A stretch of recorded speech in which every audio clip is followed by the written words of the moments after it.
There's a saying I've heard my whole life, passed around at church potlucks and county fairs and retirement dinners like it costs nothing to repeat, that a man's character shows itself not in how he treats his equals, but in how he treats the people who can't do anything for him.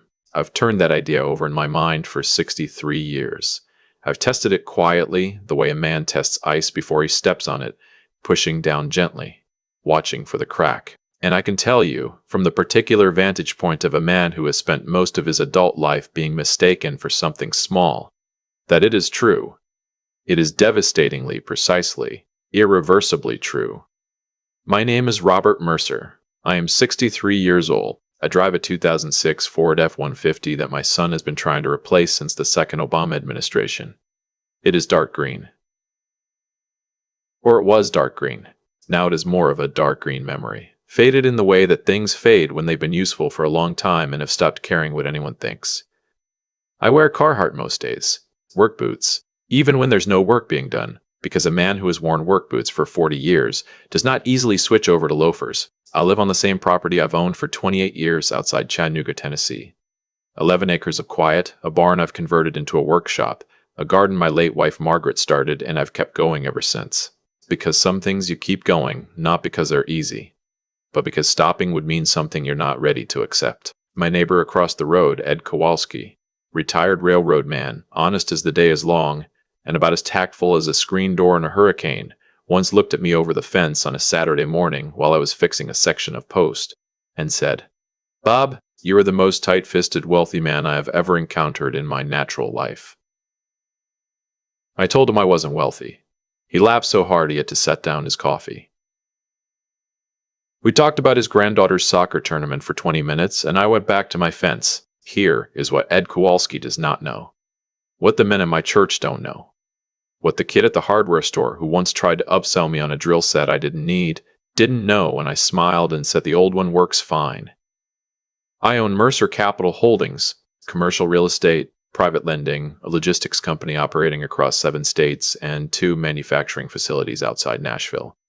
The holdings are structured through a series of LLCs and a family trust, so carefully layered that my name appears nowhere obvious. No profile in any business publication. No table at any charity gala with my name on a placard.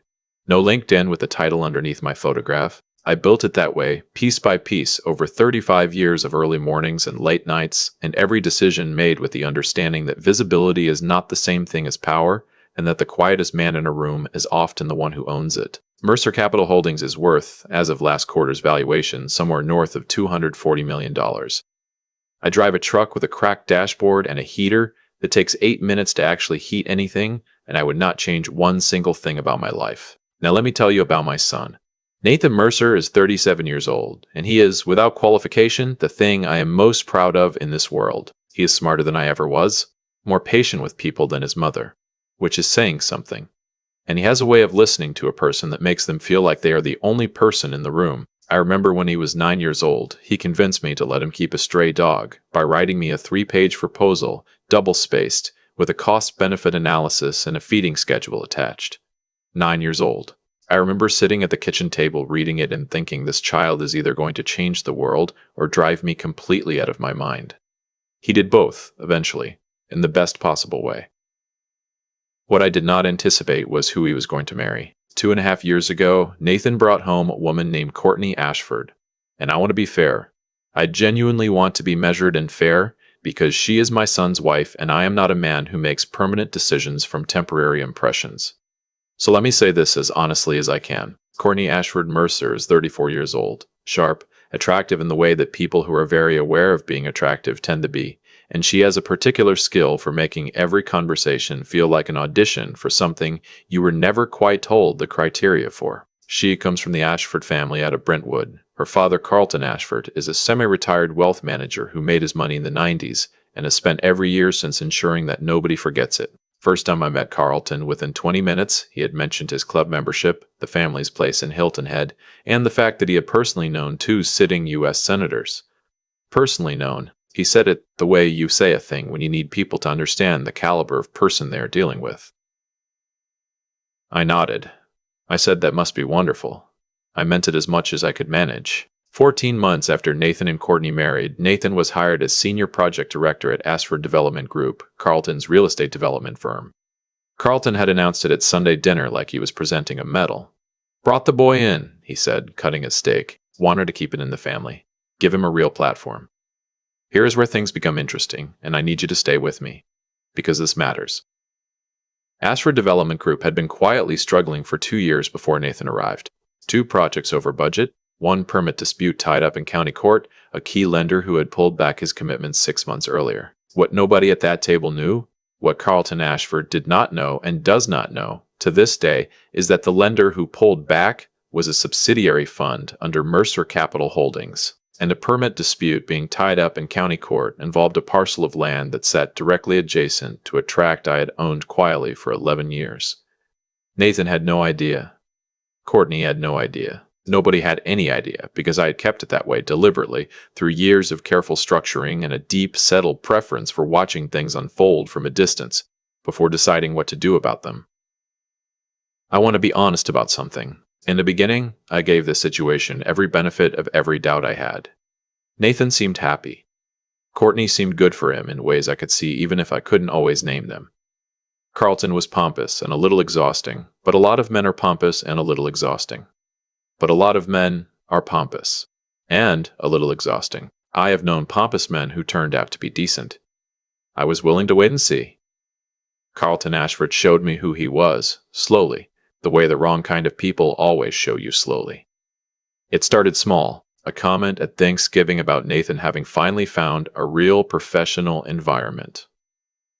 A moment at a birthday dinner where Carlton steered the table conversation toward development deals and investment returns, and then looked at me once, briefly, with the polite neutrality of a man acknowledging furniture. A Christmas gathering where Courtney mentioned, in passing, that they'd have to make sure my visit was short because her parents were coming in and the house would be a lot to manage. I said nothing. I filed it. I kept watching. The moment that changed everything happened on a Wednesday afternoon about 5 months ago. Nathan had asked me to stop by his office, a real estate, something about a contractor review I'd offered to help him think through. I arrived in my truck, parked in the visitor lot, walked into the Ashford Development Group building in my Carhartt jacket and my boots, and made my way to the elevator. The receptionist looked at me with the particular expression of someone performing a rapid and unflattering assessment. I smiled pleasantly. She recovered and called up to Nathan's floor. I was early. Nathan was finishing a call. I waited in the hallway near the glass-walled conference room. Unremarkable as always. An old man in work clothes who nobody looked at twice. And then I heard Carlton's voice. He was in the conference room with 2 men I didn't recognize. The door was not fully closed. His voice carried the way the voice of a man who never learned to lower it always carries. "Nathan's got the operational instincts," Carlton was saying. "He's solid, but at the end of the day, he came from nothing. His father's a retired handyman or something, lives out on some property in Hamilton County. Very salt of the earth, very sweet, not a thought in his head about real money." He paused. There was the sound of a chair moving. Courtney made a good choice for a husband, don't get me wrong. Nathan's a worker. But the trajectory is ours. The Ashford name carries this. Let's not pretend otherwise. I stood in that hallway for a moment. Retired handyman. Not a thought in his head about real money. I straightened the collar of my jacket. I walked quietly back to the elevator, pressed the button, rode down to the lobby, and told the receptionist to let Nathan know something had come up and I'd call him later. Then I drove home on the interstate with both hands on the wheel and the heater running and the radio off, and I was so calm it probably should have worried me. I have a saying I borrowed from my own father, who got it from his. The fish doesn't know how deep the water is until he swims to the bottom. I have been patient my entire life.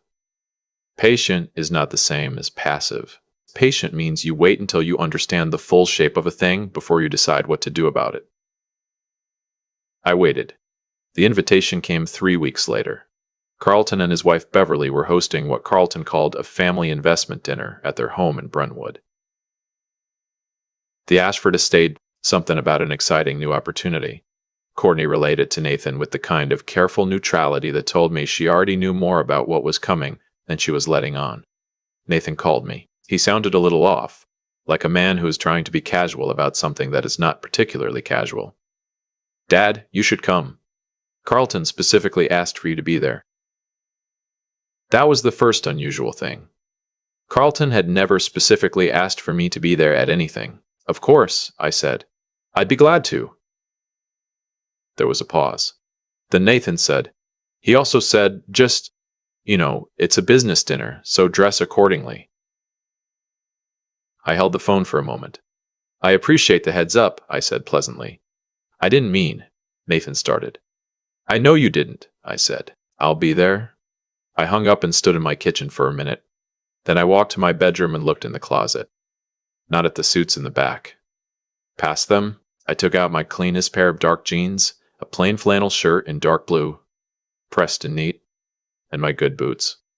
The ones that are polished but still look exactly like what they are.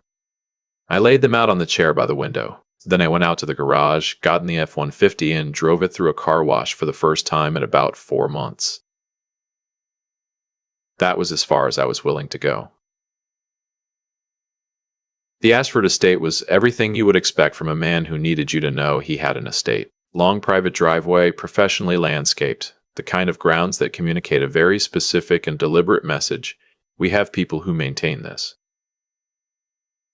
I drove the F-150 through the gate and followed the driveway around to the front of the house. There was a young man stationed near the entrance doing the quiet work of assessing arrivals. He looked at my truck. He looked at me. He looked at my truck again.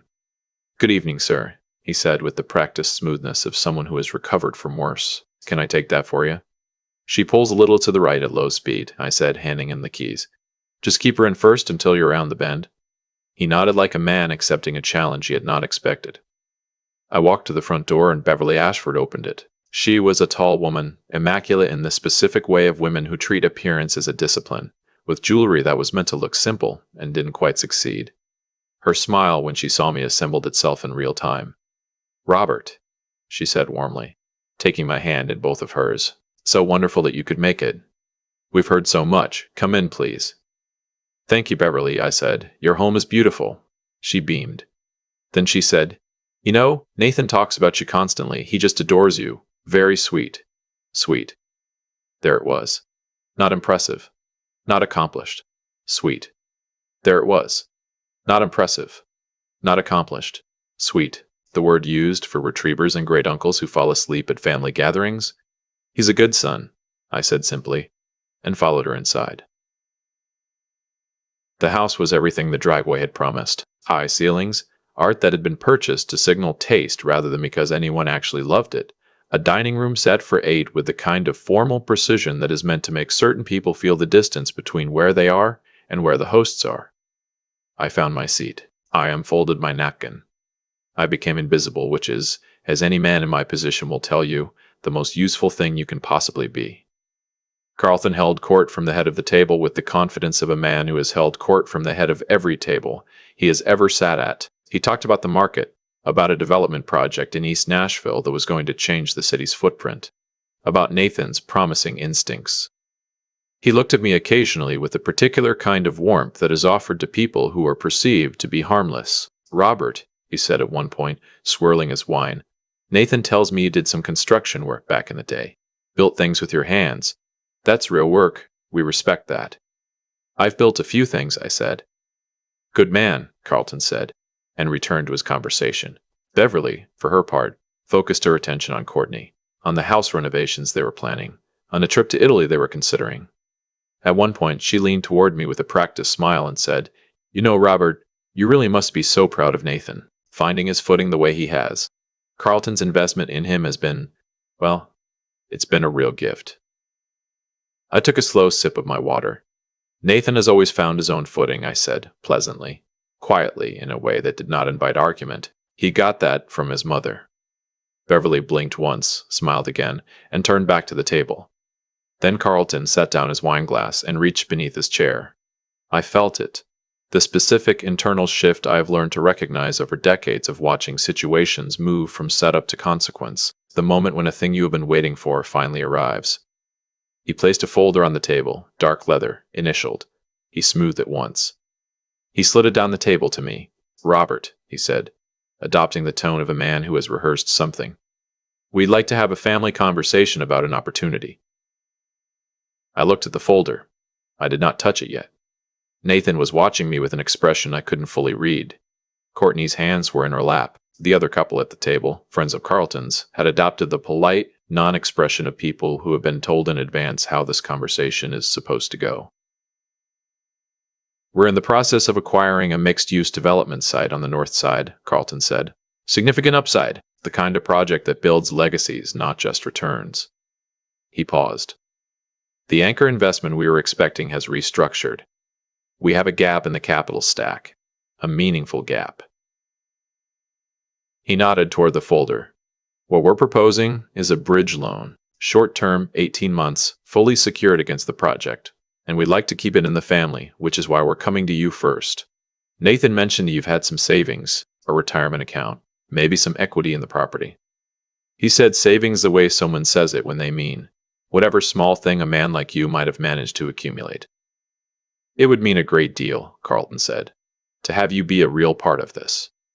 A real stakeholder, family. The table waited. I picked up the folder. I opened it. I read every page, every clause, every number, slowly and deliberately, while Carlton's wine sat untouched, and Beverly's smile held its shape with visible effort. I read the projected returns. I read the collateral structure. I read the terms of the bridge loan they were asking for, which was, not coincidentally, approximately the estimated equity value of my 11-acre property in Hamilton County. I closed the folder. I set it gently back on the table. I picked up my water glass, took a long, slow sip, looked at Carlton Ashford over the rim of the glass, and gave him the warmest smile I own. I appreciate you including me, I said. Let me take a few days to look this over properly. Carlton exhaled like a man who had been holding something in for an hour. Beverly reached for her wine. Nathan looked relieved in the way that people look relieved when they've been dreading something and it seemed to go okay. Courtney looked at me for just a moment longer than the others. With an expression, I filed away quietly. I stayed another 40 minutes. I complimented the food. I shook Carlton's hand, full grip, looked him in the eye 1 second longer than necessary. He didn't understand what that second meant. I retrieved my truck from the valet, tipped him well, and drove home through the dark on I-24, with the radio off and the heater finally doing its job. I said nothing for 11 days. I tended the garden. I fixed a section of the barn roof. I had coffee with Ed Kowalski on a Thursday morning. I went to church. I drove the F-150 to Lowe's and back. On day 5, Carlton called. I let it go to voicemail. He left a message, friendly and careful, about how the timeline was becoming time-sensitive, how he didn't want me to miss a meaningful opportunity. I listened to it twice and then set my phone down and called a different number entirely. My attorney of 17 years, a woman named Patricia Holloway, who knows everything about my holdings and has never once been casual about any of it. I need the full picture on Ashford Development Group, I told her. Public filings, any liens, the county court situation on the Caldwell Road parcel. Give me 72 hours, she said. She called back in 48. What she found was not surprising, but it was thorough. Ashford Development Group had 2 mechanics liens filed against current projects in Davidson County. Their primary construction lender had reduced their credit facility by 30% 8 months ago. The anchor investment Carlton mentioned that had restructured had in fact walked away entirely after an internal audit of the project's pro forma showed numbers that didn't hold up. The mixed-use development Carlton was proposing to me was collateral short, lender shy, and carrying more risk than any legitimate bridge loan document would suggest. Carlton Ashford was not asking me for a family investment. Carlton Ashford was asking a man he had assessed as a retired handyman with some savings and a piece of land in Hamilton County to provide the capital that institutional lenders had already declined to provide. He had no idea that the lender who had pulled back from his previous project was a fund I controlled. He had no idea that the Caldwell Road parcel in county court sat adjacent to land I had owned quietly for over a decade. He had absolutely no idea who he was sitting across from at that dinner table. I made 2 phone calls the next morning. The first was to Patricia with specific instructions about the family trust and what needed to happen with a particular asset before the end of the week. The second was to a board member I'd known for 15 years, a man named Howard Teague, who sat on the lending committee of the fund that had pulled Carlton's previous credit line. Howard, I said, I need the full documentation on the Ashford Group file, the original pullback, the internal audit, everything. Already, he said. Already, I said. On the morning of the 12th day, I put on a suit. Dark charcoal, the one I wear when things are serious. I drove the F-150 to a law office on West End Avenue in Nashville and sat across a conference table from Carlton Ashford, Beverly Ashford, their attorney, and my attorney, Patricia Holloway, who had 3 folders in front of her and the quiet, focused expression of someone who has been looking forward to this for 11 days. Carlton had expected a different meeting. His handshake when he walked in was confident. His smile was the smile of a man who believed he was about to close something. He looked at my suit and recalibrated slightly, the way people do when something doesn't match the picture they've been carrying. "Robert," he said, settling into his chair. "Glad we could make this work. I think you're going to be very pleased with how this comes together." "I'm sure," I said. Patricia opened the first folder and began. What followed was 40 minutes that I will not dramatize because the facts themselves are sufficient. Patricia laid out, document by document, the current state of Ashford Development Group's financial position. The liens. The lender reduction. The project pro forma that had failed its own internal audit. She laid out, additionally, the existing relationship between Mercer Capital Holdings and Ashford Development Group, specifically the prior lending relationship, the fund's withdrawal, and the documentation surrounding that decision. Then she placed a single document in front of Carlton. It was a letter from Mercer Capital Holdings. Carlton looked at the letterhead. He looked at the name. He looked at me. I watched it happen. The same slow-motion process I have observed before in conference rooms and boardrooms and quiet offices over 35 years, the specific rearrangement of a man's face when something he believed to be settled becomes suddenly and completely unsettled. "Mercer Capital," Carlton said slowly. "Yes," I said. That's mine," I said. "Has been for 31 years. He looked at the letter. He looked at Patricia. He looked back at me, at my suit, at the folder in Patricia's hands, at the ceiling briefly, and then back at me. "The fund that pulled our credit line," he said carefully. "Made the decision based on the internal audit," I said. "The same audit that's in Patricia's second folder, which I'd encourage you to review." Carlton's attorney reached for his water glass. Beverly had not moved. "The Caldwell Road parcel," Carlton said. "Acquired 11 years ago through a holding company," I said. "Adjacent to the project site you are proposing to use as collateral for my bridge loan." I paused. "The site currently carrying 2 mechanics liens and a lender facility that's 30% below where it was 8 months ago." Carlton put down the letter. The room was quiet for what felt like a long time. "What I am not interested in," I said quietly, in the same tone I use when I am completely certain of something, "is a public dispute. What I am not interested in is litigation that becomes a matter of county record and affects people I care about in ways they don't deserve. What I am not interested in is any version of this where Nathan's professional life becomes collateral damage." I let that sit. What I am interested in is clarity. Carlton, Ashford Development Group needs restructuring, not a bridge loan from a father-in-law you assessed as a man with some savings and a piece of land. I can tell you exactly what your options are in this market and exactly what the Caldwell Road situation means for the Northside project. That conversation is available to you, through proper channels, as a business matter. I stood, buttoned my jacket. What is not available, going forward, is the version of me you brought to that dinner table. The retired handyman. The sweet old salt of the earth. That man doesn't exist. I picked up my copy of the folder. "Beverly, the food was excellent. You have a beautiful home." I left them there. I drove back to Chattanooga. The F-150 cleared its throat on the on-ramp, the way it always does. The heater came on properly for once, and stayed on. The drive was an hour and 15 minutes, and I made it in complete silence, both hands on the wheel, watching the Tennessee hills come up brown and gold in the November light. I called Nathan from the driveway. He was at my kitchen table 25 minutes later. I had 2 cups of coffee poured when he walked in. He sat down across from me and looked at my face the way he has looked at my face since he was small, reading it carefully, trying to understand what he was walking into. I told him everything. From the beginning, the structure of the holdings, how it was built, why it was built the way it was, the fund's relationship with Ashford Development Group, and what the audit had shown. What I had heard Carlton say in that hallway, the dinner, the folder, the 11 days, the meeting, that morning. Nathan sat with it for a long time. He is his mother's son in moments like this. He doesn't react quickly. He turns things over. He finds the shape of them before he says anything. When he finally spoke, he looked up at me and asked the question I had been carrying the answer to for a long time. Dad, why didn't you ever tell me any of this? I looked at my coffee. I looked out the kitchen window at the garden, at the rose Margaret had planted 20 years ago, and I'd kept going every year since. The herbs she liked, the tomatoes she was always optimistic about, the roses along the back fence that came back every May without anyone asking them to. I looked back at my son. Because I wanted you to build something that was yours, I said.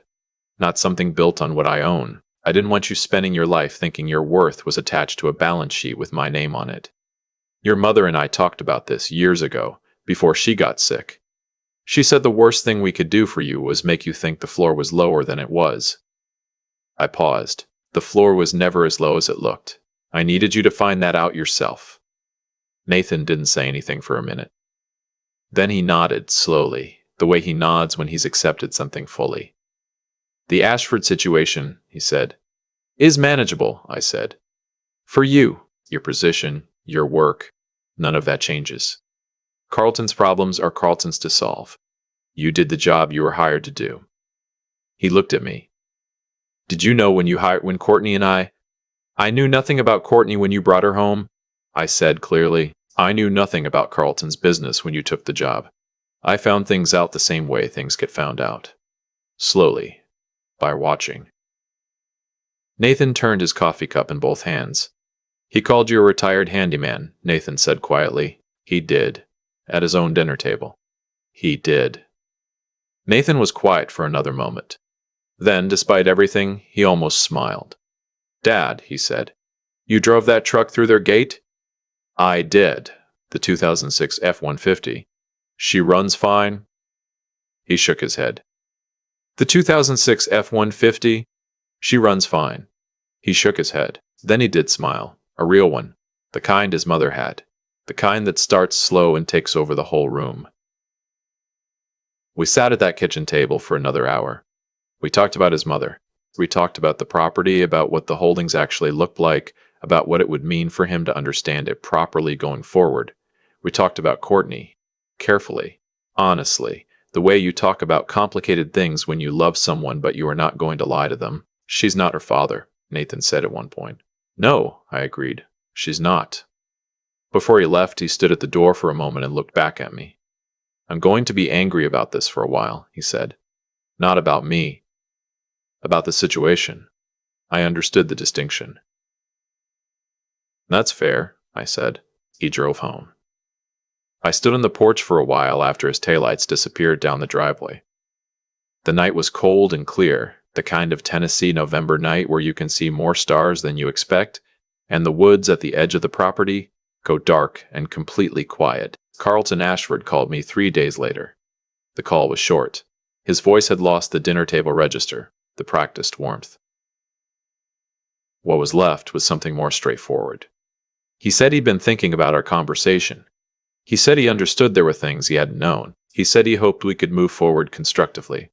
I told him I appreciated the call. I told him Patricia would be in touch with the appropriate contacts for a real restructuring conversation. I told him that what we moved forward from and what we moved toward would depend entirely on choices he made going forward and not ones he'd made in the past. He said he understood. I said good evening and hung up. Then I went out to the barn workshop and spent 2 hours on a set of cabinet doors I'd been meaning to finish for 3 weeks. I sanded them down and applied the first coat of stain and set them up to dry in the warm air from the shop heater. When I came back in, I poured myself a glass of water and stood at the kitchen window looking out at the garden in the dark. 35 years of building something real, quietly, without anyone watching. 35 years of being the man nobody thought to ask about. 35 years of Ed Kowalski laughing over the fence and hardware store kids trying to upsell me, and the occasional Carlton Ashford looking across a dinner table and seeing exactly what he expected to see. I don't carry resentment about any of it. Resentment is expensive. It takes up space that useful things need. What I carry is this. The understanding that a man who knows exactly what he is does not need anyone else to know it, and the people who mistake that for nothing, who look at the truck and the work boots and the 11 acres and the cracked dashboard and calculate that they are in the presence of something small, those people have always been the most informative. They show you everything about themselves in that calculation, everything you need to know. Margaret used to say that the quietest river carves the deepest canyon. She said it about patience, about the long work of raising a child and building a life and staying true to a thing, even when it was hard to see why it mattered. She was right, the way she was right about most things. She was right about the garden, too. You put things in the ground and you tend them and they come back. Not always the way you expected, but they come back. Nathan called me Sunday morning. He and Courtney were coming for dinner next week, he said. Just the three of us. I'll make something, I said. The chili? He asked. If you want the chili, I said. I want the chili, he said. I said I'd see him Sunday. After we hung up, I went out to the garden and checked the rose bushes along the back fence, the ones Margaret planted the year before she got sick. They were done for the season, brown and dormant, but the canes were healthy. They'd be back in May. They always come back. Some men don't need a title on a door, or a profile in a magazine, or a car that turns heads in a driveway. They don't need the right table at the right restaurant, or the right address on an envelope, or a handshake that makes the other person feel their net worth has been assessed. Some men build things quietly, over decades, in the dark, without anyone watching. And the ones who look at those men and see nothing worth respecting, they always find out. Not loudly. Not in a way that becomes a story people tell at parties, quietly, in a conference room, over a leather folder with initials on it, on a Tuesday morning when the thing they thought they understood turns out to have been something else entirely all along. That is when they find out. And by then, the patient man is already home. I've been thinking about cause and effect for a long time. Not in any formal way, not the way they teach it in a classroom, but the way a man thinks about it after 63 years of watching things play out. You make choices. Those choices make a shape, and eventually, that shape becomes the only thing standing between you and whatever comes next. Carlton Ashford made his choices across a long stretch of years, long before he ever sat across a dinner table from me. He chose to build his identity on the impression he made rather than the substance underneath it. He chose to look at a man in work boots and Carhartt and calculate that nothing there was worth serious consideration. He chose to slide a folder across a table to someone he had already decided was small. Every one of those choices was his to make, and he made them freely, with full confidence, in front of his wife and his guests, and his own son-in-law. And what I've come to understand, not as a lesson I'm handing anyone, but as something I observed with my own eyes over 35 years, is that the choices a man makes when he thinks nothing is at stake reveal exactly who he is. Carlton was not performing for the room that night. He was simply being himself, because he had no reason to be anything else. He had assessed the situation, and he had assessed me, and he believed both assessments were correct. That is not villainy. That is just a man living inside the picture he has built of the world, not realizing the picture is incomplete. The hard part, the part I've sat with in that kitchen on Elmwood, is that I didn't enjoy what happened in that conference room. I want to be honest about that. There is a version of this story where a man my age gets some satisfaction from watching the correction land, and I understand why that version is appealing. But what I actually felt driving home on I-24 was something quieter, something that felt less like winning and more like finishing a long piece of work, like sanding down the last edge of something and setting it to dry and knowing it's done. What Nathan asked me, sitting at that kitchen table with 2 cups of coffee between us, was the real question, not what I did or how I did it. Why, I never told him. And the answer I gave him was the truest thing I know. I wanted him to build something that belonged to him. I wanted him to find out what he was made of without the floor being held up by something he didn't earn. Margaret and I agreed on that before she was sick, before any of this was what it became. A child who knows he has a net doesn't learn to walk the wire. Nathan needed to learn to walk the wire. What I hope he takes from all of it, from the whole shape of the thing, is not that his father is powerful, or that Carlton got what he deserved. What I hope he takes is simpler, that the way a man builds his life in private, quietly, without applause, over decades of unglamorous early mornings, that is the only thing that holds when the pressure finally comes. Integrity is not an event. It is a practice. It is the 1,000 small decisions no one sees. And intelligence without it is just a sharper tool pointed in the wrong direction. The rose bushes along the back fence are still there. Margaret's. They'll come back in May. They always do. I'm going to make chili on Sunday. That's enough.